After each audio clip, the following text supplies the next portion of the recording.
su país y en esta maravillosa ciudad.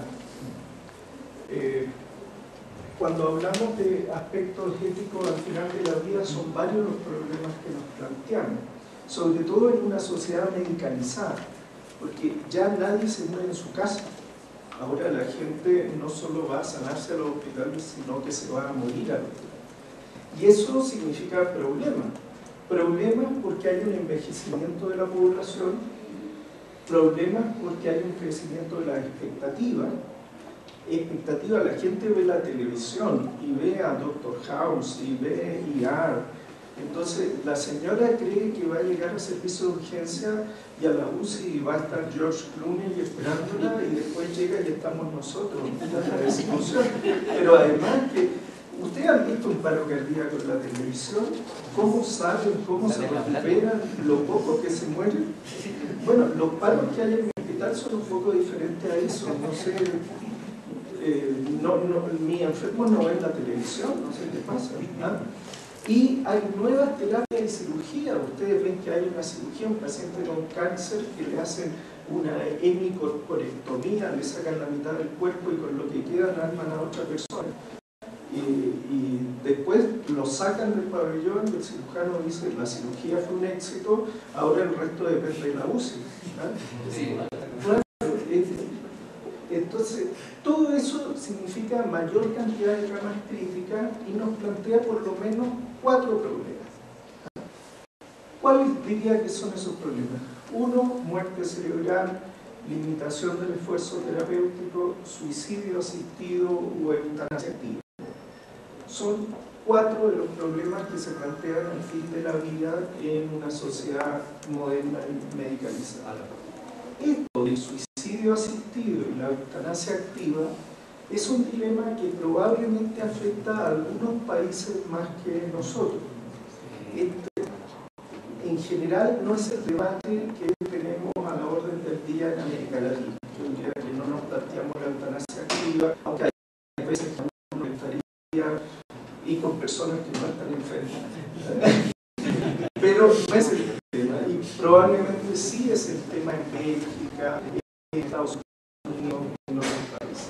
Y ahí el dilema es que obligar a vivir a alguien que quiere morir es igual a matar a alguien que quiere vivir. Ese es el debate que está teniendo la sociedad europea o la sociedad estadounidense, pero no creo que sea nuestro debate todavía. De estos 4 dilemas, ¿qué temas nos atañen más directamente? 1, la limitación del esfuerzo terapéutico. Y este es el tipo de problema, estos son el tipo de pacientes que nosotros tenemos. Con esta cantidad de equipos, el soporte que le podemos dar. Antes se podía considerar que cuando el corazón dejaba de latir, el paciente estaba muerto. Pero este señor que está ahí, quizás ustedes no lo ven, pero ahí entre medio hay un ser humano, quizás podría haber dejado de latir su corazón y tenerlo igual vivo con asistencia muscular. ¿Y dónde está el límite? ¿Cuándo paramos? ¿En qué momento decir ya no más? Porque no es solo que cuando paramos el ventilador, o sea, le ponemos o no le ponemos asistencia ventricular, no le ponemos un oxigenador de membrana extracorpórea. Este tipo de tecnología que disponemos nos permite hacer muchas barbaridades si es que no la aplicamos con criterio. Vean la cantidad de equipos detrás de todo esto, un ser humano. Entonces, realmente, si queremos ir con toda la tecnología, esto puede durar mucho tiempo. Asistencia ventriculares, ¿no es cierto? Y el tema pasa a ser no solo... La medicina intensiva cambió. Cuando comienza, después de las epidemias de polio, ¿no es cierto?, en Europa, eran pacientes sanos que de un momento a otro se enferman, jóvenes, y aplicamos tecnología, se sana la enfermedad y el paciente salió vivo. Entonces el tema, toda la tecnología para que vivan. Ahora el tema, son pacientes con comorbilidades, crónicos, más viejitos, y que el dilema ya a veces colocamos estas máquinas y no necesariamente el paciente ni va a vivir, ni va a mejorar su sobrevida posterior, ni su calidad de vida. Y el tema viene a ser el tema de vivir dignamente como una reivindicación de la gente. Entonces, no es lo mismo ayudar a vivir a quien está viviendo que impedir morir a quien se está viviendo, ¿no? Entonces, 4 consecuencias del desarrollo de la UCI. 1, prolongación de la vida. 2, medicina de mayor costo, es más cara hoy día la medicina. Tercero, desviación de recursos a pacientes de peor pronóstico. Los pacientes más graves se llevan la mayor cantidad de la plata del sistema sanitario. Y finalmente, cuarto, el desafío de usar adecuadamente los recursos. O sea, tenga la tecnología, úsela, pero úsela bien. Entonces, 3 dilemas relacionados a la UCI, ¿cuáles son? Criterios de selección para ingreso, triage. ¿Qué paciente ingresar y qué paciente no vamos a ingresar? Limitación o suspensión del tratamiento, segundo problema. Y tercero, la orden de no reanimar. ¿Ya? Entonces, hablemos un poco de este dilema de limitación del esfuerzo terapéutico. Existe la obligación moral de dar tratamientos proporcionados, o sea, que sea proporcional los medios empleados con el resultado que vamos a tener. No utilizar una asistencia bioventricular en un paciente con cáncer que tuvo paro como resultado esperable de su enfermedad. Por poner el ejemplo más extremo, pero podemos ir viendo ejemplos más cotidianos. Tiene que haber un equilibrio entre los recursos, tanto diagnósticos como terapéuticos, y el resultado esperado, ¿no es cierto? Considerando el diagnóstico del paciente, las condiciones del paciente. Hay 2 formas de ver. Una es restringir la terapia y la otra es interrumpirla una vez que esta ya se ha comenzado. Las 2 formas son válidas y son 2 formas que están disponibles. Cada cual tiene sus consideraciones y uno tiene que cuidado de aplicarlas. En un estudio en Estados Unidos se mostró que la mayor proporción de muertes en UCI era precedida por lesión leve. Fíjense cómo esto fue aumentando. En 1987 era el 50% y el 90% en la década del 90. Y en muchos países las muertes son precedidas por una decisión de limitar la terapia y esto se puede discutir con la familia. ¿Cuál es el problema? Que tenemos que definir si el paciente es un paciente crítico o es un paciente terminal. Y cuando estamos en el triage decidiendo si nos queda una cama e ingresamos a este paciente o otro, ¿este será un paciente crítico o será un paciente terminal? O sea, un paciente recuperable, ¿no es cierto?, que necesita soporte vital en una amenaza viral, o está en una etapa avanzada de un proceso irreversible con una muerte inminente, independientemente del tratamiento que le hagamos. ¿No es cierto? ¿Cómo equilibrar esto? No siempre es fácil. ¿Por qué no es fácil? Les voy a señalar 6 dificultades que les aseguro que a ustedes les ha tocado vivir. 1. Tiene pocos minutos para tomar la decisión. Segundo, puede que no tenga los suficientes métodos diagnósticos para estar 100% seguro de lo que está decidiendo. Tercero, hay una formación médica en nuestro interior que nos lleva a tratar de hacer lo más posible y estamos entrenados para funcionar con gran cantidad de recursos diagnósticos. O sea, para salir de dudas yo necesitaría un PET scan. Si tuviera un PET scan saldría de dudas, pero como no tengo PET scan no sé qué hacer. Hombre, el paciente lo tenemos que decidir ahora. Entonces, la subespecialización médica.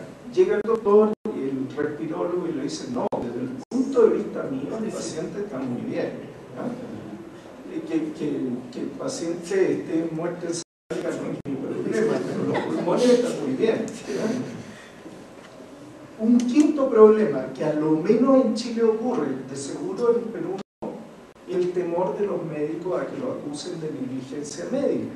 ¿Y qué pasó si me equivoco y resulta que después no era lo que yo pensaba? Me meto en un problema legal. Y un sexto problema, que nuevamente seguramente ocurre con los familiares chilenos y no en Perú, la presión de los familiares. ¿Ah? Tres criterios que le pueden ayudar a decidir que es un paciente terminal. Uno, tener una enfermedad grave con un diagnóstico preciso. Necesitamos un diagnóstico preciso. Necesitamos que tenga un pronóstico fatal, próximo, ¿no es cierto?, irreversible.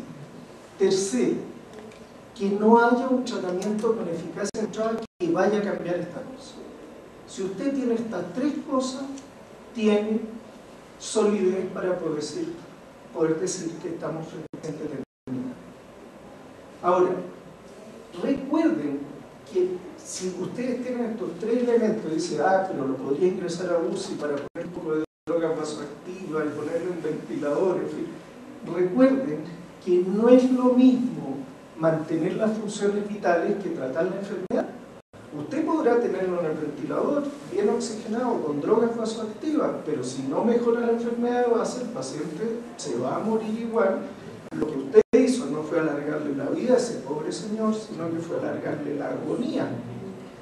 Ahora, quizá en algún caso muy especial, que un hombre, que su hijo se marchó de casa, se fue a Estados Unidos y quiere llegar a verlo para despedirse, y viene en un viaje desde allá, bueno, valdrá la pena esperar un poco y haremos lo que sea necesario. Ahí se requiere un poco actuar criterio. Entonces, estas medidas se justifican mientras se resuelve la causa que llevó al estado de cosas o en una situación excepcional como esa. Medidas especiales, ¿no es cierto?, ventiladores de alta frecuencia, pacientes muy graves, todo este tipo de medidas que utilizamos solo mantienen el órgano mientras se resuelve la enfermedad de base. Tres conceptos claves que me gustaría compartir con ustedes en la invitación de terapia. No hay una diferencia ética entre no iniciar una terapia y suspender la medida ya iniciada. No hay una diferencia ética, ¿no? Y siempre que se puede no iniciar una terapia, también se puede retirar. O sea, usted dice, mire, este paciente tiene tan mal pronóstico que no lo voy a ingresar a la UCI, porque tiene un cáncer, tiene esto, pero suponga el mismo caso, el mismo paciente, pero usted no está 100% seguro porque no tiene un diagnóstico de certeza. Lo ingresan, lo conectan al ventilador, coloca drogas, todo. Lo llevan al pabellón, le abren el abdomen y encuentran que tiene un cáncer ramificado, está extenso y todo. Ese paciente, si lo hubieran operado un rato antes, ¿lo habrían ingresado a la UCI? Probablemente no. Lo habrían dejado todo operado, habrían informado a la familia, etc.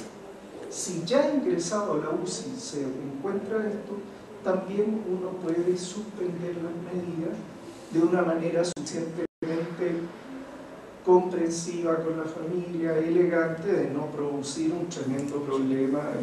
Uno le retira la medida, el enfermo se muere de inmediato y dicen, lo asesinó.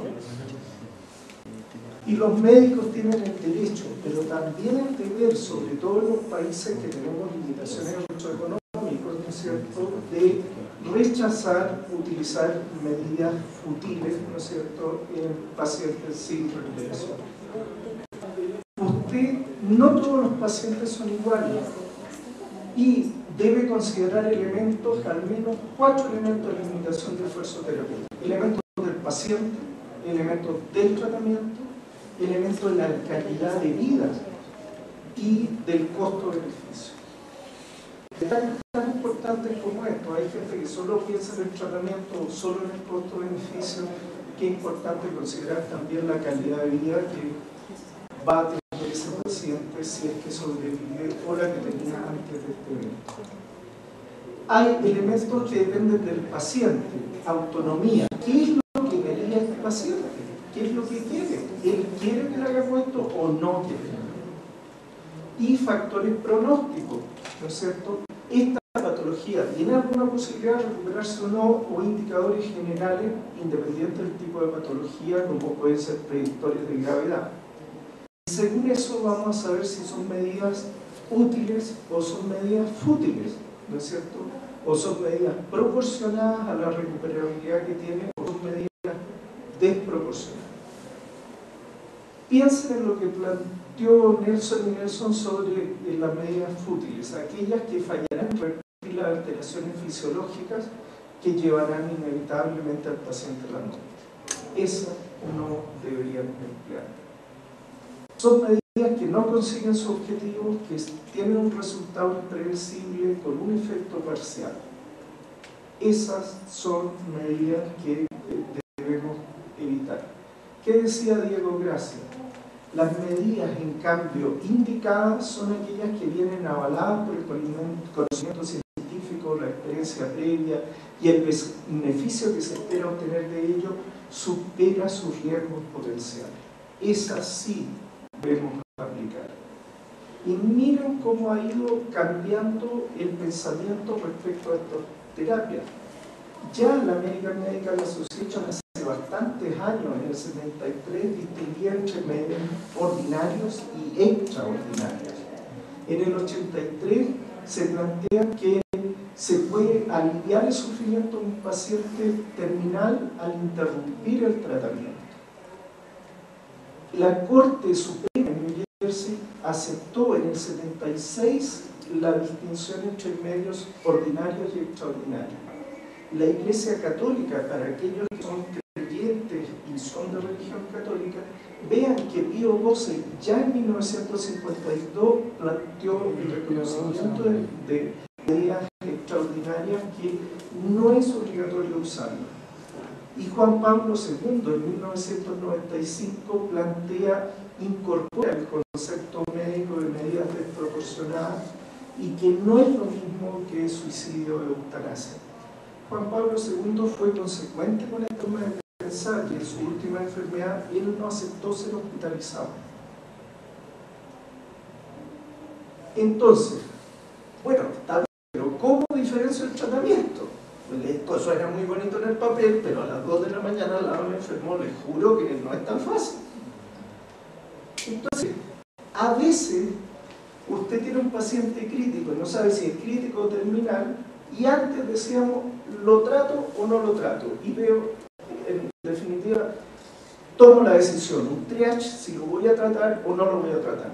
Y se morirá o no se morirá, ya ahí veremos.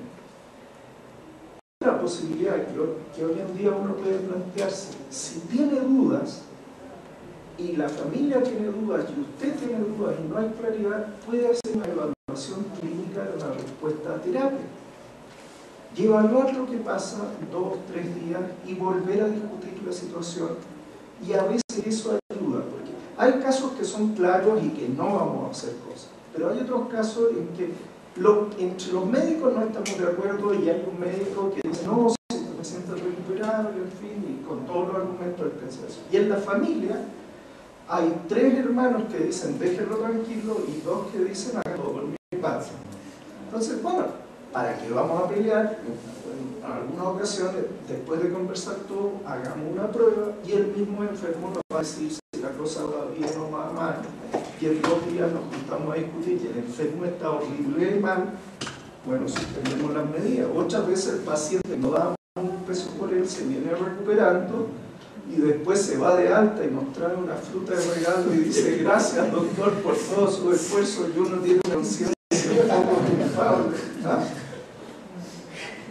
Si hay dudas, se puede rediscutir si seguir con el tratamiento o no. Vean que el simple hecho de la suspensión de la nutrición y la hidratación se ha planteado, ¿no es cierto?, 4 causas para suspender: que el paciente esté en coma irrecuperable, que no pueda recibir alimentación oral, que el dolor a las molestias para hidratar o nutrir sea superior al beneficio y que supere este beneficio. Vean que los internistas de Estados Unidos en su gran mayoría consideran que la nutrición por sonda no debería usarse en un paciente con un estado vegetativo persistente. Eso es un poco más radical en general que el pensamiento en América Latina, que somos un poco más conservadores. Médicos ingleses, 90% no adoptan medidas extraordinarias, ni siquiera tratan la infección en estado vegetativo persistente. 65% considera indicado retirar la hidratación y la alimentación por sonda. Eso puede variar un poco de acuerdo al país. Tema importante dependiente de la calidad de vida. Aquello que hace ser a un ser humano lo que es, ¿no es cierto? Que es un valor relativo y qué importante es la autonomía en esto. ¿Ah? Hay por lo menos 4 dominios en esto: el dominio físico, lo psíquico, lo social, lo ocupacional, ¿ah? Y que tiene relación con la satisfacción que un individuo tiene de su propia vida. Y en la relación costo-beneficio está el principio de justicia, donde un sistema justo le otorga a los pacientes críticos, ¿no es cierto?, una oportunidad de atención, pero hay que considerar que la UCI consume fácilmente el 15% de los recursos sanitarios, ¿ah? Y estas desigualdades solo son aceptables si van dirigidas a beneficiar a los menos favorecidos por la lotería de la vida. Vean el estudio SUPPORT. Este estudio que mostró que los pacientes que murieron, ¿no es cierto?, en UCI tenían altos costos, los muertos, más de días en coma en UCI con ventilación mecánica antes de morir, 2 días con orden de no reanimar antes de morir y con dolor. Pero también demuestra que hay muchos pacientes que sobrevivieron más de 6 meses, que tenían una buena calidad de vida post-UCI, y que la mayoría de los pacientes y sus familiares decían que si estuvieran graves otra vez, estarían dispuestos a ingresar a UCI. Entonces, es un tema que hay que manejar con cuidado y distinguir bien el paciente que se puede recuperar del que no. Unas pocas palabras sobre este otro concepto, porque espero que con esas reflexiones haber ayudado a profundizar en la profundidad del dilema que enfrenta el médico cuando toma estas decisiones y haberle dado algunos criterios que pueden ayudarle en esa difícil toma de decisión. Es la muerte cerebral.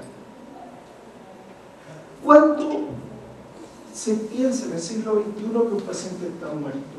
¿Cuando deja de respirar?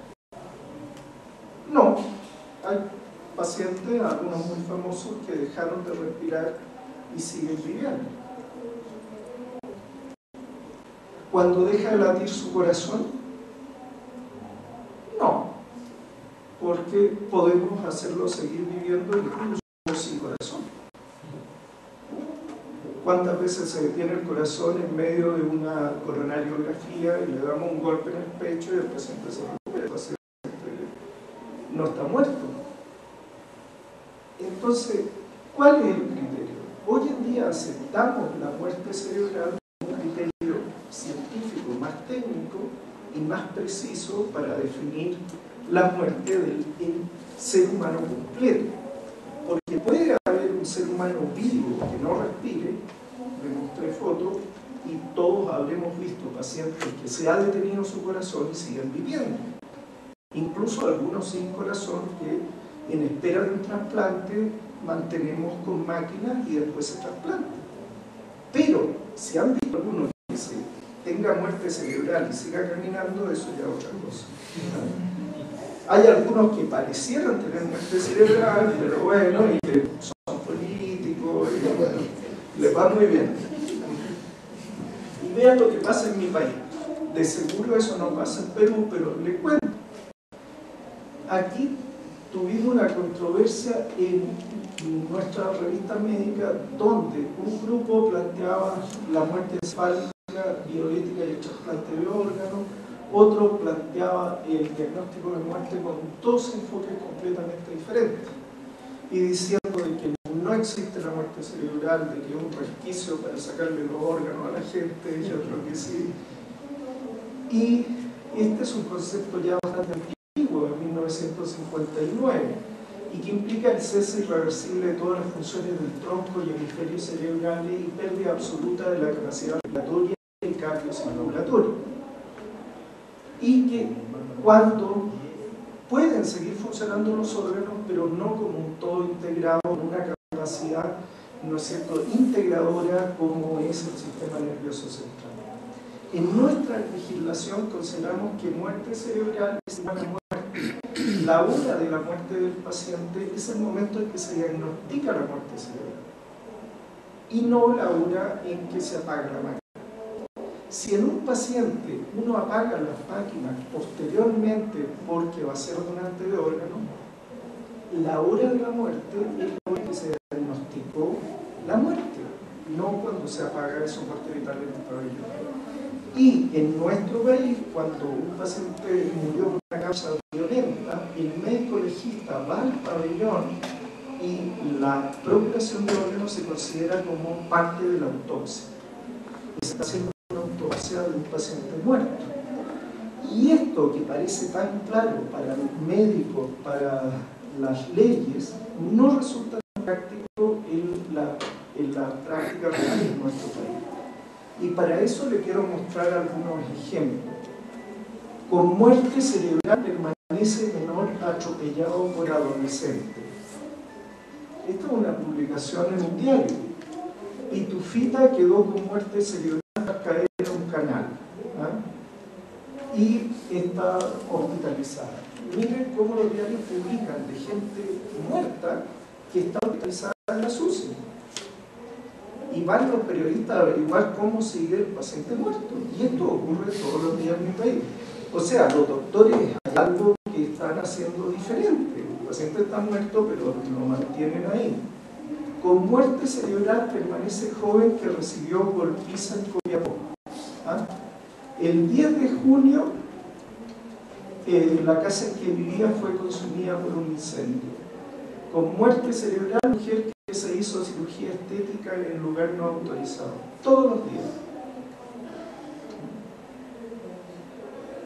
Entonces, la falta de elementos objetivos y políticas sanitarias claras lleva a que muchas veces se consumen recursos valiosos y costosos, ¿no es cierto?, en un número bajo de pacientes sin necesariamente tener un buen resultado. ¿Ah? Pensar en lo que pasa en las maniobras de reanimación del paro cardiorrespiratorio. Mientras más tiempo pasa, menos sobrevida alta, con 30 minutos de reanimación, 0% de sobrevida, y dependiendo del lugar donde ocurre, si el paro es en el quirófano o ocurre fuera del hospital, los porcentajes de sobrevida. Tener esto en cuenta, porque muchas veces no es lo mismo reanimar a un hombre que tuvo un infarto miocárdico y una fibrilación ventricular que reanimar a un paciente con una neumonía grave, una sepsis grave, con falla multiorgánica, y que las posibilidades de sobrevida son varias. Vean las experiencias que pueden molestar a nuestros pacientes críticos, la sed y el ruido insoportable. ¿Qué podemos hacer nosotros para disminuir el ruido, las molestias durante la noche de nuestros pacientes? Sin embargo, el 90% de los pacientes manifiestan su deseo de ser tratados en una UCI en caso de ser necesario. Muchas gracias, espero que estas reflexiones le hayan ayudado para analizar este tema. Gracias.